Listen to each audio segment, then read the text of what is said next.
Let's talk about the Mehdi Hasan op-ed in The Guardian today. Gavin, I woke up and saw this and I sent it right to you before some more events unfolded. But this is the case that Mehdi's making in The Guardian. For people who don't know, my corporate rag of choice is The Guardian. They publish Bhaskar Sankara, they publish Mehdi Hasan, they publish Bernie Sanders and Nathan Robinson and people who are going to make Thomas Frank even. Exactly. So sometimes I'll just be finding it and there'll be a little nugget in the morning when I'm going through the news, something that I wouldn't find if I'd paid for the New York Times. And this is also not paywalled, which is based. So anyway, he says why Kamala Harris should pick Tim Walz as her running mate.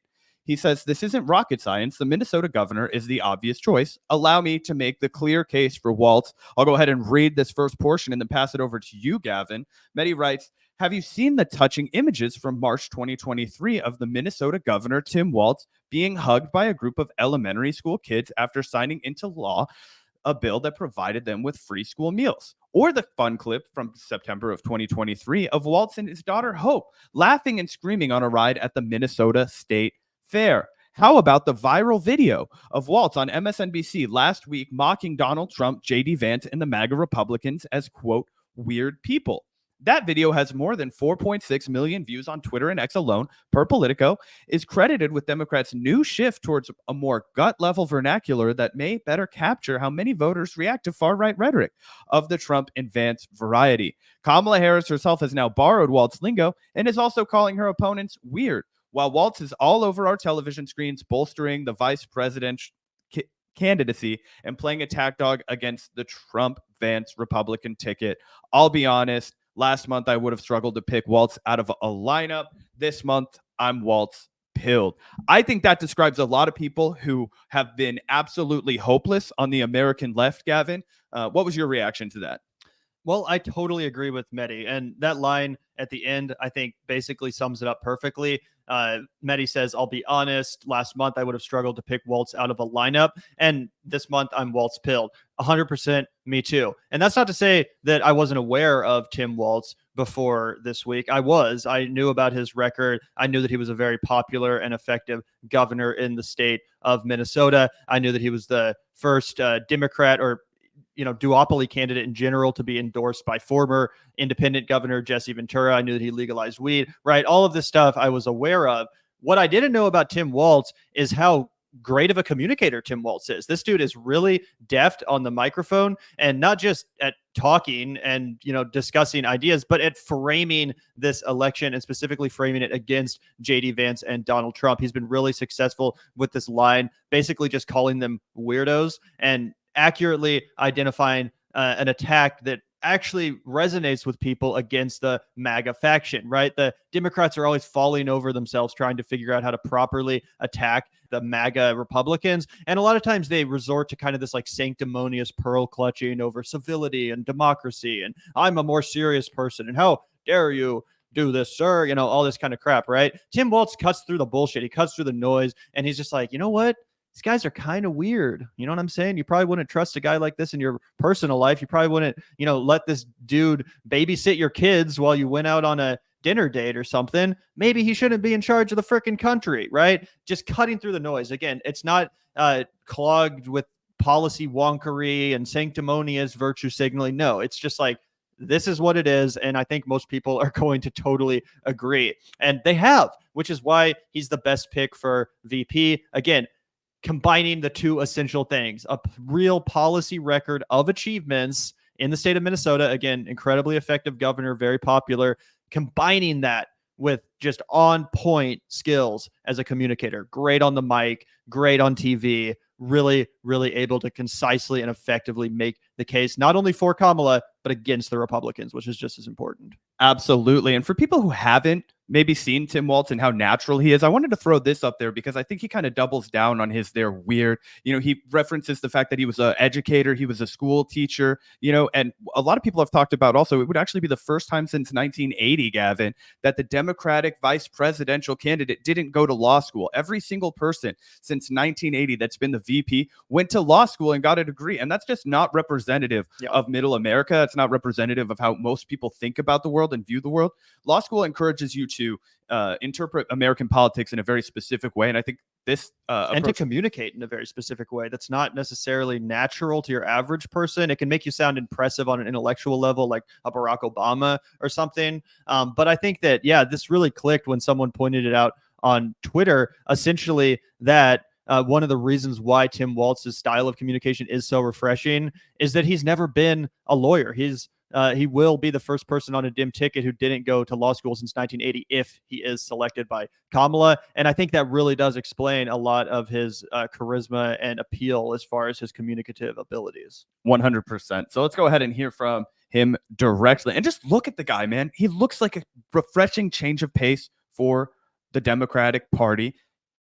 And without compromising on the fact that they are probably going to pick a white guy. You know what I mean? He has good Democratic priorities, and he's a white guy and balances the ticket because that's something that old people care about. Yeah, he honestly, in a lot of ways, reminds me of like a mix between Bernie Sanders and Jesse Ventura. 100%. So, keep that in mind, guys, because you're going to hear it in his voice too. But these guys are just weird. That's who they are. So it isn't much else. Don't give them the power. Look, are they a threat to democracy? Yes. Are they going to take our rights away? Yes. Are they going to put people's lives in danger? Yes. Are they going to endanger the planet by not dealing with climate change? Yes. They're going to do all that. But don't lift these guys up like they're sometimes the heroes. Everybody in this room knows, I know it as a teacher, a bully has no self-confidence. A bully has no strength. They have nothing. The fascists depend on fear. The fascists depend on us going back. But we're not afraid of weird people. We're a little bit creeped out, but we're not afraid.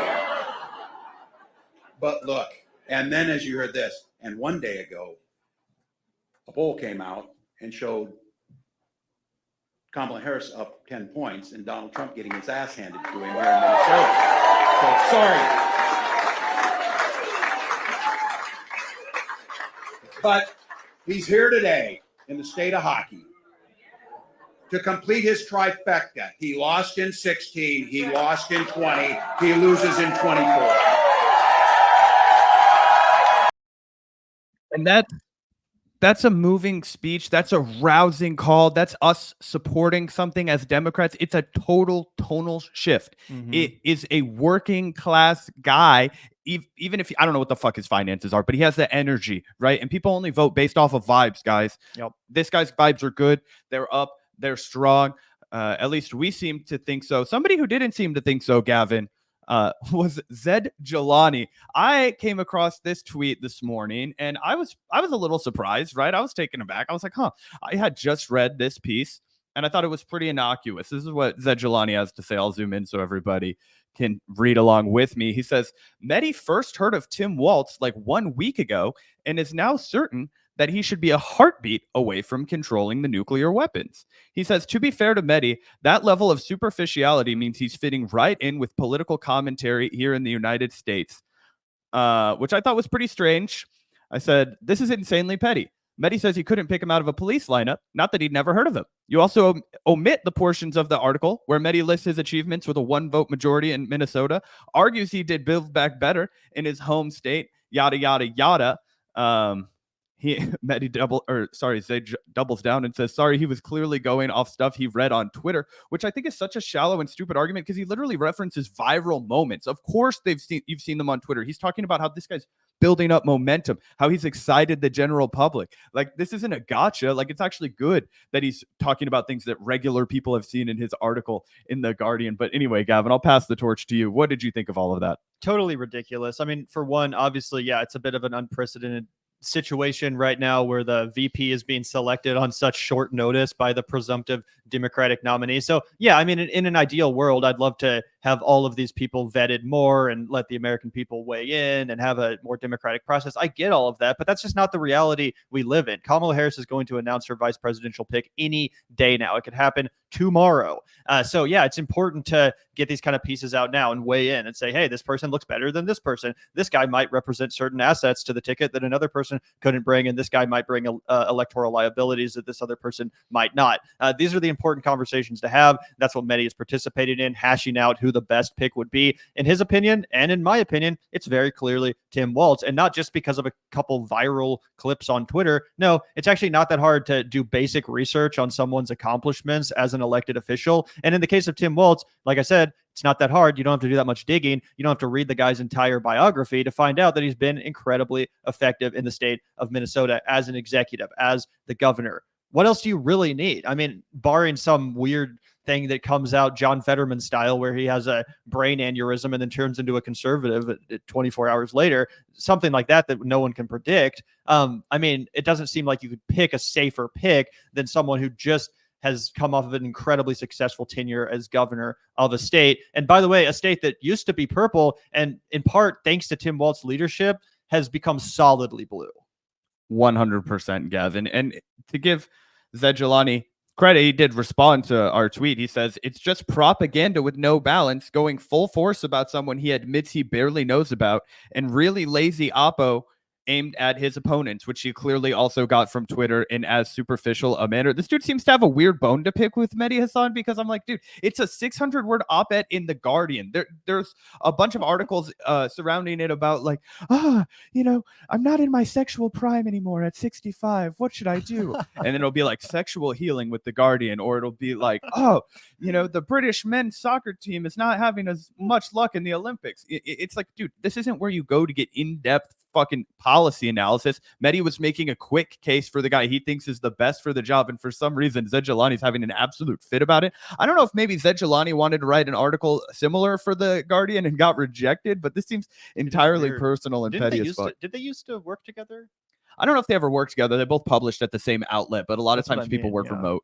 Yeah, that's true. I wasn't sure if there was some beef, because I remember a couple different dramas at The Intercept where people were going back and forth. And it could be Li Fong related. I think it might be Li Fong related. I think Zaid Jilani took Li Fong's side against Mehdi, so it might be residual beef from all of that. But it is weird. I think Mehdi's piece is totally reasonable. I don't think that it comes off like someone who's just a reactionary, easily persuadable by Twitter arguments. Like I said, I've actually been a fan of Tim Walz for a while. Before I ever saw him on camera, before I ever saw him on TV, I was aware of his record in Minnesota. I imagine that Mehdi Hasan was also aware of his record in Minnesota, aware of the fact that he was a popular and effective governor in Minnesota. But like me, once he saw him on TV, that sealed the deal, because it's one thing to have a really good record as a governor. It's another thing to have a really good record as a governor and pair that with excellent communicative abilities and a sort of telegenic appeal that's hard to replicate. We talked about that with Andy Bashir. Andy Bashir seems like a great governor, but his media appearances, his Morning Joe clips, paled in comparison to what Tim Walz was cooking. This guy was way more awkward. He wasn't able to deftly sort of blend policy talking points with a more cultural appeal like Tim Walz has been able to do with the whole like they're weird thing. It just seems clear that not only from a progressive perspective, right, from a policy perspective, but also just from like a basic horse race and TV perspective, he's the guy. And that seems like an obvious case. Also, it's not like the competition is people like Bernie Sanders, right? Tim Walz is probably the leftmost option out of everyone being considered. So I think it makes all the sense in the world. Accomplishments, you can say whatever you want. Tim Walz has the record of being the most lefty, and that's one of the things we loved about Bernie Sanders, was he could put his money where his mouth was. Yeah, and Mehdi Hasan is a progressive. He is a lefty, so it makes sense just from that perspective as well. Obviously, a lefty commentator, a progressive commentator, is going to advocate for the leftiest, most progressive option to be the running mate. Like, I don't really understand what this gotcha is that Zaid Jilani thinks he has. Yeah, it was a swing and a miss from old Zaid Jilani, but it was good content for us to react to. So thank you, Zaid.